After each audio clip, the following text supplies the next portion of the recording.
wabarakatuh. Alhamdulillah alladzi arsala rasulahu bil huda wa dinil haqq liyudhhirahu 'ala ad-dini kullihi walau karihal kafirun. Asyhadu an la ilaha illallah wahdahu la syarikalah wa asyhadu anna Muhammadan 'abduhu wa rasuluhu alladzi la nabiyya ba'dahu. Allahumma salli wa sallim wa barik ala sayyidina Muhammadin wa ala alihi wa sahbihi wa man da'a bi da'watihi ila yaumiddin, amma ba'd. Bapak Ibu jamaah yang dirahmati Allah Subhanahu wa taala, alhamdulillah kita senantiasa memanjatkan puji syukur kehadirat Allah Subhanahu wa taala yang telah meringankan kita untuk hadir di majelis ini. Pertama dalam rangka diringankan Allah juga untuk bersujud dalam sholat maghrib berjamaah. Semoga Allah Subhanahu wa ta'ala terus menambahkan ketaatan itu sebagai nikmat dalam kehidupan kita sehari-hari, ibadah sebagai nikmat dan sebagai penguat kita untuk menghadapi dunia dan akhirat kita. Salawat berangkaikan salam kita sampaikan kepada Nabi besar Muhammad sallallahu alaihi wasallam. Semoga kita senantiasa menjadikan beliau qudwah kita, suri tauladan dalam kehidupan kita sehari-hari. Kemudian dengan memperbanyak berselawat kepada Rasulullah, semoga juga kita dipertemukan dengan Rasulullah SAW di yaumil mahsyar kelak insyaallah. Bapak Ibu jamaah yang dirahmati Allah Subhanahu wa taala, pada malam ini kita masuk sesuai dengan urutan yang diurut oleh penulis Al-Imam Ibnu Katsir rahimahullah. Setelah pembahasan tentang Nabi Lut alaihissalam, ya, beliau atau penulis buku ini Qasasul Anbiya mengisahkan kepada kita setelah Nabi Lut, yaitu Nabi Syuaib alaihi salam. Bapak Ibu jamaah yang dirahmati Allah, Nabi Syuaib ini adalah merupakan seorang nabi yang tinggalnya di Madian, salah satu tempat yang tidak jauh dari danau tempat kaum Nabi Lut diazab, ya. Jadi masih daerah Syam, ya. Dan Madian ini berasal dari nama nenek moyang mereka, nenek moyang kaum mereka. Dalam buku ini disebutkan Madian bin Ibrahim, ya. Madian bin Ibrahim berarti masih keturunan Nabi Ibrahim alaihissalam, ya. Ini dalam buku ini ada dua versi tentang hidupnya Nabi Syuaib, ya. Apakah dekat dengan zamannya Nabi Ibrahim atau jauh dekat dengan zamannya Nabi Musa alaihissalam, ya. Dalam buku ini disebutkan yang paling kuat, ya, Nabi Syuaib ini dekat, ya, hidup beliau dengan zaman Nabi Ibrahim alaihissalam. Nanti kita jelaskan beberapa pandangan yang beliau sampaikan di dalam buku ini, ya. Nah, Bapak Ibu jamaah yang dirahmati Allah Subhanahu wa taala, yang pasti kota Madian ini dihuni oleh suku Madian atau kabilah Madian, yang juga disebutkan Madian ini adalah juga bangsa Arab. Jadi kalau Nabi Ibrahim sebetulnya bukan Arab, tapi Madian ini disebutkan bangsa Arab karena ada hadis Rasulullah SAW, ya, yang berbunyi, yang disebutkan, ya, arba'atum minal Arab, ada 4 nabi atau 4 rasul yang berasal dari bangsa Arab. Siapa mereka? Yang pertama Nabi Hud, yang kedua Nabi Saleh, yang ketiga Nabi Syuaib, kemudian Rasulullah SAW bersabda, wa nabiyyuka ya Abu Dzar, dan nabimu inilah yang keempat yang berasal dari Arab. Jadi nabi-nabi dan rasul itu ya yang berasal dari bangsa Arab cuma 4 orang. Ya, dari mulai Nabi Adam sampai Nabi Muhammad sallallahu alaihi wasallam yang bersuku Arab 4 orang dari sabda Rasulullah sallallahu. Nabi Hud, Nabi Saleh, Nabi Syuaib dan Nabi Muhammad sallallahu alaihi wasallam. Di dalam kitab ini disebutkan ya beberapa argumentasi ya bahwa Nabi Syuaib ini hidup ya dekat dengan zaman Nabi Ibrahim alaihissalam. Dan di antaranya Bapak Ibu jamaah sekalian ada ayat Al-Qur'an yang menyebutkan wa ya qaumi, ini Nabi Syuaib berkata, wahai kaumku, la yajrimannakum shiqaqi ayyusibakum mithlu ma asaba qauma nuhin aw qauma hudin aw qauma salih wa ma qaumu lutim minkum biba'id. Ayat ini menunjukkan bahwa Nabi Syuaib berkata kepada kaumnya. Jadi perbedaan dan perselisihan kita ini jangan sampai mengakibatkan kalian diazab oleh Allah Subhanahu wa taala ya. Sebagaimana diazabnya kaum Nabi Hud, kaum Nabi Saleh. Ya. Maaf, kaum Nabi Nuh, kaum Nabi Hud, kaum Nabi Saleh disebutkan di dalam ayat ini. Wa ma qaumul lutim minkum biba'id. Dan tidaklah kaum Nabi Lut itu jauh dari kalian. Maksudnya di sini jauh tempatnya, ya, karena Madian itu berasal dari sebuah tempat yang tidak jauh dari tempat Nabi Lut alaihissalam diadab. Sebagaimana yang saya jelaskan pada pertemuan yang lalu, itu dekat dengan Laut Mati. Ya, ada sebuah danau yang juga mati, tidak ada kehidupan. Danau itu ada airnya tapi ikan nggak bisa hidup. Dan manusia pun nggak hidup di situ. Di danau itu, padahal air. Nah, di bawah danau itulah ditimbun. Ya, dibenamkan Allah kaum Nabi Lut. Mereka punya penyimpangan seksual. Ya, penyimpangan seksual sebagaimana yang kita jelaskan pada pertemuan yang lalu. Ya. Jadi disebutkan di sini wa ma qaumul lutim minkum biba'id. Bukanlah kaum Nabi Lut itu sesuatu yang jauh dari kalian tempatnya. Ya. Kalau seandainya juga jauh zamannya, mungkin Nabi Syuaib tidak mengatakan itu. Ya. Kalau seandainya zamannya terlalu jauh, contohnya Nabi Musa, ya, Nabi Musa alaihissalam, tidak ada dalam ayat Al-Quran mengingatkan kaumnya.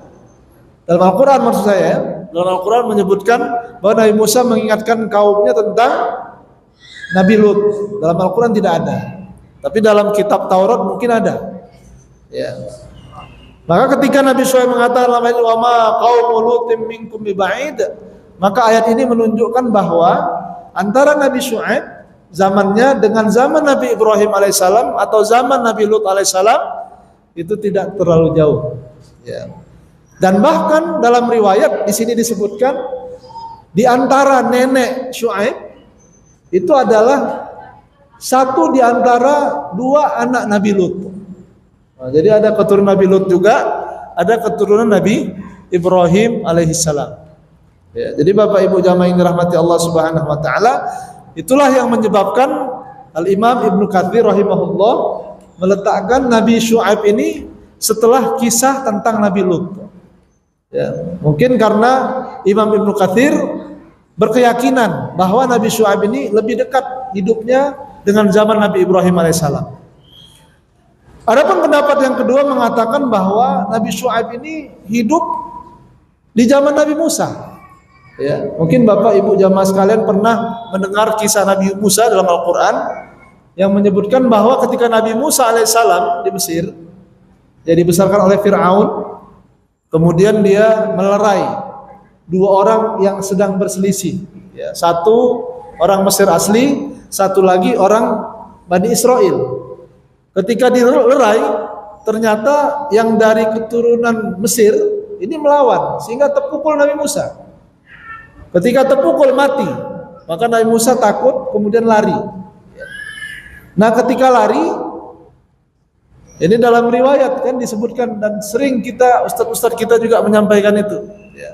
Ketika lari kemudian bertemu dengan dua perempuan di sebuah sumur, ngantri ngambil air, jumpa dengan dua perempuan di antara kerumunan yang sedang mengantri dan nggak dapat antrian. Sehingga Nabi Musa menolong dua perempuan itu untuk mengambilkan air dan mengangkatnya sampai ke rumah dua perempuan itu. Kemudian dalam Al-Quran diceritakan bahwa salah satu dua perempuan itu berkata kepada ayahnya, ya, inna khaira man ista'jarta laqawiyyun amin. Ini orang kuat nih Pak. Akhirnya singkat cerita, ayah dua perempuan ini menikahkan Nabi Musa dengan salah seorang dua anaknya tadi, anak perempuan tadi. Ya. Nah, ada ulama yang punya pandangan bahwa bapak dua perempuan ini, ayah dua perempuan ini adalah Nabi Syuaib. Ya, berarti kalau berjumpa dengan Nabi Musa, berarti kan jauh dengan Nabi Ibrahim alaihissalam. Karena antara Nabi Ibrahim dengan Nabi Musa itu sangat jauh jaraknya. Ya. Nah, jadi Bapak Ibu jamaah yang dirahmati Allah, ini versi kedua. Ya.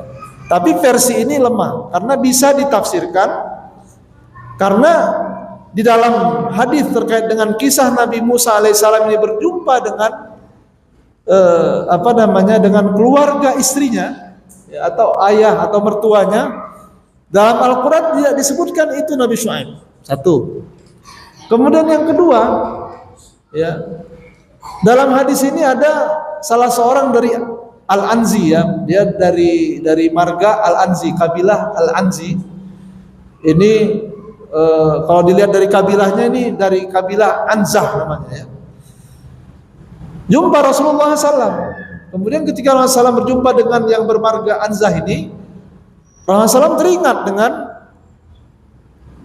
bahwa Nabi Syuaib ini, ya, masih keturunan ataupun silsilahnya sampai kepada Nabi Syuaib, Anzah ini, Anzah namanya, Anzah, ya. Kemudian disebutkan pula bahwa istri Nabi Musa itu keluarganya keturunan Nabi Syuaib. Nah, jadi bagaimana cara kita menggabungkan antara hadis ini dipahami bahwa Nabi Syuaib itu mertuanya Nabi Musa atau tidak? Karena kemungkinan bahwa mertuanya Nabi Musa ini bukanlah Nabi Syuaib, tetapi orang soleh yang merupakan keturunan Nabi Syuaib. Itulah kira-kira pembahasannya, Pak. Ya.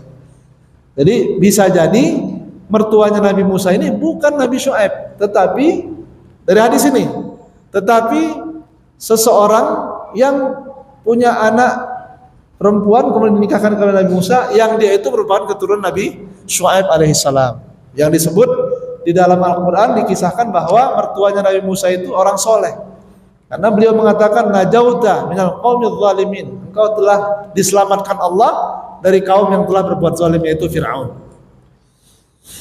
Nah, ini Bapak Ibu perbedaan atau perbedaan pandangan terkait dengan zaman Nabi Syuaib hidup. Adapun Madian, Bapak Ibu, sebuah kabilah tadi saya sebutkan di Madian, yang tempatnya juga sudah saya sebutkan, dekat dari tempat diadabnya kaum Nabi Lut alaihissalam. Ya. Mereka ini sering disebut oleh Allah Subhanahu, bukan sering, ya, ada disebut oleh Allah Subhanahu wa taala dengan kata-kata ashabul aikah. Mungkin Bapak Ibu kalau rajin baca Quran ingat itu, ada kata-kata ashabul aikati, ya. Ashabul aikati, al-aikah ini nama pohon, ya. Pohon ini dirawat dengan bagus, dengan baik, kemudian disembah oleh kaum Nabi Syuaib, oleh penduduk Madian. Jadi yang pertama, mereka itu kufur kepada Allah, ya, berbuat syirik, menyekutukan Allah dengan cara apa? Dengan cara menyembah pohon. Nah, inilah kalau orang sudah direndahkan oleh Allah Subhanahu wa taala, manusia direndahkan Allah Subhanahu wa taala, lebih buruk pemahamannya, lebih buruk keyakinannya daripada hewan. Ya. Masa pohon dia yang nyiram, dia yang besarkan, artinya dia yang ngerawat, tiba-tiba udah besar disembah. Ini kan nggak masuk akal. Ya. Jadi Bapak Ibu jamaah yang dirahmati Allah, ini yang disebut dengan ashabul aikah. Mereka menyembah al-aikah. Al-aikah ini adalah nama pohon yang disembah oleh kaum Nabi Syuaib.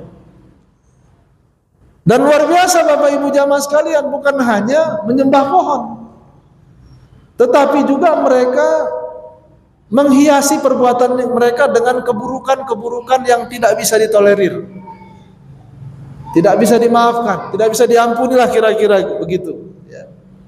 Melainkan dengan cara mengutus Nabi Syuaib alaihissalam kepada mereka ya. Pertama Bapak Ibu, selain menyembah pohon, mereka juga suka quta'ut turuq ya, mereka suka membegal. Ya, kalau orang lewat di kampung orang itu, di kota mereka begal. Kemudian mereka rampas. Kalau berniaga, orang bawa dagangan ke tempat mereka, kalau nggak dibegal itu kena cukai. Wah, ini cukai ini apa namanya, termasuk yang debatable ya. Maksudnya kena pajak. Ya. Dipajakin sampai mencapai 10%. Jadi kalau orang lewat mau dagang nih 10%. Akhirnya naiklah harga barang dagangan itu. Selain itu Bapak Ibu jamaah yang dirahmati Allah, mereka juga suka mencurangi timbangan dan takaran. Jadi kalau timbangan itu sekilo, 2 kilo, 3 kilo, kalau takaran itu dalam bentuk seliter, 2 liter gitu ya. Itu suka mencurangi takaran dan timbangan. Ini diantara kejahatan yang dilakukan oleh Nabi Syuaib alaihissalam. Begitulah Allah Subhanahu wa taala mengisahkan para nabi dan rasul. Jadi kalau Nabi Hud, Nabi Soleh karena keangkuhan dan kesombongan kaumnya maka kena azab. Kalau Nabi Lut penyimpangan seksual diazab. Nah, terkait dengan harta ini Allah berikan perumpamaan kepada kita kaum Nabi Soleh, kaum Nabi Syuaib yang mencurangi takaran dan timbangan, dan ini memberikan dampak kerusakan yang sangat luar biasa bagi sebuah kaum. Dan itu Bapak Ibu jamaah yang dirahmati Allah harus diperbaiki. Dan cara memperbaikinya Bapak Ibu yang dirahmati Allah sebagaimana Al-Qur'an disebutkan, wa ila madyana akhahum syuaiba qala ya qaumi ibudullaha ma lakum min ilahin ghairu. Maka yang diperbaiki agamanya dulu. Jadi Nabi dan Rasul itu datang untuk memperbaiki kerusakan sosial itu dengan cara memperbaiki agama. Ya, jadi hati-hati kita dengan pihak-pihak ya, yang misinya itu ingin menghilangkan agama, ya, tidak mengambil kira agama sebagai landasan untuk memperbaiki, ya, bahkan menjauhkan agama dari setiap perbaikan. Di sini para nabi dan rasul datang masalah sosialnya apapun maka wa'budullah ya. Malakum min ilahin ghairu. Diperbaiki dulu orientasi ibadahnya kepada Allah Subhanahu wa taala. Atau diperbaiki ibadahnya hanya kepada Allah Subhanahu wa taala. Tidak menganggap ada Tuhan lain selain Allah Subhanahu wa taala. Kemudian dalam ayat ini juga disebutkan qad ja'atkum bayyinatun min rabbikum. Telah datang kepada kalian ya, mukjizat. Jadi Bapak Ibu jamaah yang dirahmati Allah, di sini dijelaskan oleh Ibnu Katsir rahimahullah bahwa setiap nabi dan rasul itu datang dengan mukjizat. Ya. Hanya saja ada yang diceritakan mukjizatnya secara rinci, ada yang tidak diceritakan. Ya. Macam Nabi Ibrahim alaihissalam, yang tahu kita mukjizatnya dibakar hidup-hidup, ya, tidak mati, tidak membahayakan diri beliau, kemudian dia menghidupkan yang mati, ya, dia pegang burung, kemudian dipinjam-cincang, kemudian hidup gitu ya. Apakah ada mukjizat Nabi Ibrahim selain yang ceritakan? Ada. Nah, Nabi Syuaib alaihissalam atas dasar ayat ini qad ja'atkum bayyinatun min rabbikum menunjukkan bahwa Nabi Syuaib juga diberikan mukjizat yang membuktikan bahwa beliau rasul, yang membuktikan bahwa beliau seorang nabi. Ya. Jadi kalau ada zaman-zaman terdahulu apa yang membuktikan seseorang itu nabi dan rasul, ya dia membawa mukjizat. Hanya saja ada ya mukjizat yang diceritakan Allah secara rinci, contohnya mukjizat Nabi Musa rinci ya. Diceritakan Allah Subhanahu wa taala dalam Al-Qur'an. Mukjizat Nabi Isa diceritakan secara rinci. Ada yang tidak diceritakan, dan banyak nabi dan rasul yang mukjizatnya tidak diceritakan Allah Subhanahu wa taala, termasuk Nabi Syuaib alaihissalam. Maka di antara seruannya Bapak Ibu jamaah yang dirahmati Allah, fa'auful kaila wal mizan wa la tabkhasun nasa asya'ahum. Maka hendaklah kalian ya seimbangkan timbangan atau takaran dan timbangan. Wa la tabkhasun nasa asya'ahum. Jangan apa-apa semua kalian curangi. Ya, wala tufsidu fil ardi ba'da islahiha. Janganlah kalian membuat kerusakan di muka bumi setelah perbaikan-perbaikan. Jadi Bapak Ibu jamaah yang dirahmati Allah, misi Nabi Syuaib alaihissalam adalah ya, menghilangkan kecurangan, takaran dan timbangan. Ya, saya mau tanya sama Bapak Ibu sekalian, ya, mencurangi takaran dan timbangan banyak nggak sekarang? Dirasakan nggak? Hati-hati juga kalau kita merasakan dalam kehidupan kita sehari-hari. Dan ini juga nasihat bagi para pedagang, ya, supaya pedagang ya mengikut kepada ibrah dari Nabi Syuaib ini, jangan sampai mencurangi takaran dan timbangan. Ya, jangan sampai kita mengambil keuntungan dari kecurangan. Nah, itu pesannya, Pak. Ya, jangan sampai mengambil keuntungan dari kecurangan. Kemudian Bapak Ibu yang dirahmati Allah Subhanahu wa taala, dzalikum khairul lakum in kuntum mu'minin wa la taqudu bi kulli siratin tu'idun. Jadi di sini disebutkan di antara kesalahan dan keburukan mereka itu menunggu para pedagang kalau enggak dibegal, dikenakan dikompas orang itulah, entah sepersepuluh dan lain sebagainya. Wa tasudduna an sabilillah man amana bihi wa tabghunaha iwaja. Yang paling besar kesalahan mereka, ada dakwah Nabi Syuaib, ada orang-orang beriman, tapi dakwah Nabi Syuaib ini dianggap menyimpang. Ya. Jadi ajaran yang benar itu dianggap bengkok, dianggap menyimpang. Ajaran yang lurus dianggap bengkok. Itu diantara kesalahan besar kaum Nabi Syuaib. Nah, Bapak Ibu jamaah yang dirahmati Allah, bagaimana metode dakwah Nabi Syuaib? Diingatkan mereka. Diingatkan, wadhkuru idh kuntum qalilan fakatsarakum. Dulu kalian ini lemah, enggak ada kekuatan, sikit. Sekarang udah banyak, udah kuat. Janganlah kayak gini. Ya, dulu waktu kecil, kemudian Bapak Ibu jamaah yang dirahmati Allah, memohon kepada Allah, taat kepada Allah, kira-kira udah kuat, malah membangkang dari Allah Subhanahu wa taala. Wala tanqusul mikyala wal mizana inni arakum bi khairin wa inni akhafu alaikum adzaba yaumin muhit. Baru mulai Nabi Syuaib mengingatkan tentang azab di hari akhirat nanti. Ya, jadi Bapak Ibu yang dirahmati Allah Subhanahu wa taala, inti dari dakwah Nabi Syuaib tentang harta. Jadi penyimpangan terkait dengan harta. Ya. Jadi kalau seandainya harta itu diambil, kemudian tujuannya untuk kemaslahatan bersama, nggak apa-apa, Pak. Tapi kalau harta itu diambil, tujuannya untuk kemaslahatan pribadi, inilah yang musibah. Ya. Maka kalau pajak ini kan masih debatable. Apa hukumnya? Narik pajak dari rakyat, gitu kan, Pak? Kalau kita dalam dalam pemerintahan ya di zaman Rasulullah SAW itu nggak ada istilahnya bayar pajak, yang ada apa? Zakat, ya kan?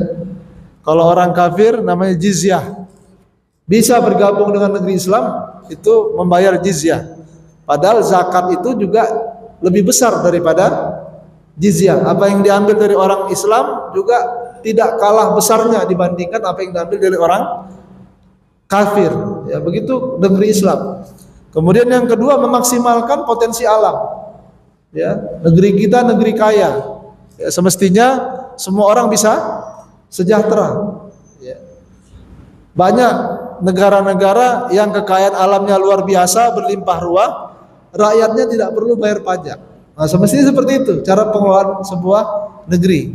Nah, ini ya kaum Nabi Syuaib ini bukan mengambil pajak tetap untuk kemaslahatan, bukan mengambil pajak untuk kemaslahatan bersama, tetapi mengambil 1/10 itu atau 10% itu untuk kepentingan pribadi para pembesar. Jadi Bapak Ibu yang dirahmati Allah, inilah yang diingatkan oleh Allah Subhanahu wa taala. Kemudian jawaban kaumnya, qalu ya Syuaib wa salatuka ta'muruka an natruka ma ya'budu abauna. Apakah agamamu yang menyebabkan kami harus meninggalkan apa yang kami sembah dan disembah oleh nenek moyang kita? Au an naf'ala fi amwalina ma nasya'. Kenapa pula kau halang-halangi kami melakukan sesuatu apapun yang kami inginkan kepada harta kami? Artinya Bapak Ibu jamaah yang dirahmati Allah, di sini mereka menyalahkan Nabi Syuaib, ya, bahwa ketaatanmu, agamamu, kalau di sini bahasanya sholatmu, kan gitu ya, membuat engkau menjadi antipati dengan apa yang kami kerjakan. Kami nyembah pohon, kenapa rupanya? Apa salahnya? Ngerepotin kau rupanya, ruginya kau rupanya kalau kami nyembah pohon. Nah, gitulah. Jadi argumentasi yang tidak masuk akal. Ya. Kemudian kami mau curangi timbangan, takaran, urusanmu apa? Kalau nggak mau kau jualan nggak usah. Jadi Bapak Ibu jamaah yang dirahmati Allah, maka dianggaplah bahwa menyembah pohon dan melakukan kecurangan itu adalah merupakan kebenaran oleh kaumnya Nabi Syuaib. Bahkan kelembutan dan kebijaksanaan itu dianggap penyimpangan. Innaka la antal halimur rasyid. Sesungguhnya engkau maha lembut. Sesungguhnya engkau orang yang lembut dan bijaksana. Jadi lembut dan bijaksana itu dianggap menyimpang oleh Nabi Syuaib, oleh kaum Nabi Syuaib alaihissalam. Ini dialog antara Nabi Syuaib dengan kaumnya. Maka Bapak Ibu jamaah yang dirahmati Allah Subhanahu wa taala, dalam dakwah ya juga begitu.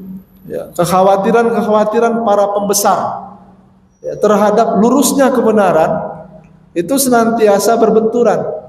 Ya. Nah, ada yang mau diingatkan, ada yang nggak mau. Ya, para pembesarnya sangat bergantung kepada pembisik-pembisiknya. Dan di sini Bapak Ibu jamaah yang dirahmati Allah, Nabi Syuaib hadir di tengah-tengah para pembesar itu dan memberikan pencerahan gitu. Walaupun dianggap menyimpang, yang penting Nabi Syuaib tidak pernah merasa bahwa itu di luar tanggung jawabnya. Tetap ya, berada bersama para pembesar itu, mengingatkan mereka dan senantiasa memberikan pencerahan-pencerahan. Sampai argumentasinya, qala ya qaumi ara'aytum in kuntu ala bayyinatin min rabbi wa razaqani minhu rizqan hasana wa ma uridu an ukhalifakum ila ma anhaakum an.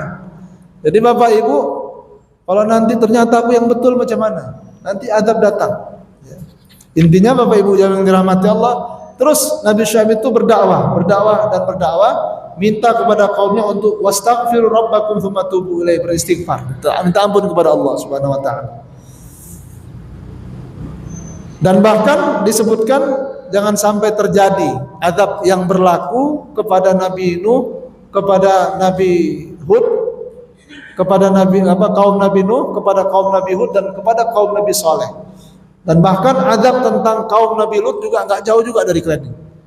Jadi Bapak Ibu jamaah yang dirahmati Allah, ini diingatkan Nabi Syuaib kepada kaumnya ya, supaya kembalilah ke jalan Allah Subhanahu wa taala.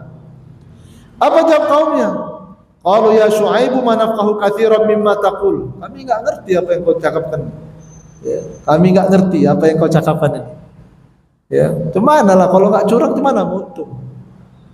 Kalau enggak nyembah pohon ini mau gimana lagi kita beragama ini? Jadi seolah-olah ajakan Nabi Syuaib itu sesuatu yang tidak dimengerti. Wa inna lanaraka fina dha'ifa. Engkau lemah. Jadi Bapak Ibu yang dirahmati Allah Subhanahu wa taala, yang membuat ya dakwah itu tidak bisa masuk karena lemah. Ya. Walau la rahtuka larajamnaka wa ma anta alaina biaziz. Kalau bukan karena kaum, artinya kabilah, karena Nabi Syuaib ini kan termasuk besar juga kabilahnya. Ya. Nah, Bapak Ibu yang dirahmati Allah, karena waktunya juga sudah singkat, saya ingin selesai juga ini. Ya. Jadi Bapak Ibu secara singkat, ya akhirnya Allah Subhanahu wa taala memberikan azab kepada kaum Nabi Syuaib. Dengan cara apa? Pertama, Bapak Ibu, di stop angin itu berembus. Jadi kaum Nabi Syuaib di Madian itu tidak ada angin berhembus. Panasnya minta ampun, kehausan, udah minum pun haus. Panas terik luar biasa. Gak ada angin berhembus selama 7 hari. Dibuat Allah Subhanahu wa taala seperti itu. Tiba-tiba Allah Subhanahu wa taala ya menjadikan awan menggumpal bukan di atas Madian tapi jauh dari Madian. Mereka nengok ada awan di sana. Itu kalau di bawah awan itu enak kali kita. Maka mereka berbondong-bondong semua kaum Nabi Syuaib ya pergi mengarah ke bawah awan itu untuk berteduh. Ya memang bisa berteduh.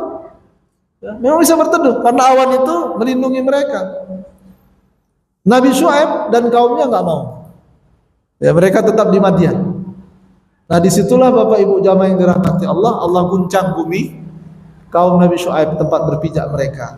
Kemudian ya ada suara yang menggelegar, maka mereka bergelimpangan semua jadi mayat dengan seketika. Begitulah cara Allah mengadab orang-orang yang menyimpang dalam hal muamalah maliyah, muamalah terkait dengan harta. Maka Bapak Ibu yang dirahmati Allah, ini sebagai perumpamaan bagi kita, kita perbaikilah diri kita masing-masing. Mudah-mudahan insyaallah kemudian kita perbaiki juga ya keluarga kita, masyarakat kita dan negeri kita perbaiki ya, dengan hikmah, dengan nasihat yang efektif ya. Kalaupun ada debat-debat yang tidak merusak ya, persaudaraan ataupun jangan sampai tidak berakhlak ya, tetap hikmah. Mungkin ini Bapak Ibu jamaah yang dirahmati Allah, terima kasih atas segala perhatian dan mohon maaf atas segala kekurangan. Insyaallah pada pertemuan yang akan datang kita akan membahas tentang Nabi Ismail dan Nabi Ishak. Ya, balik lagi Nabi Ismail karena beliau di sini menganggap Nabi Syuaib itu lebih dulu dari Nabi Ismail. Terima kasih Bapak Ibu. Sekali lagi, wabillahi taufiq wal hidayah. Assalamualaikum warahmatullahi wabarakatuh. Demikianlah apa yang saya sampaikan sebelum kita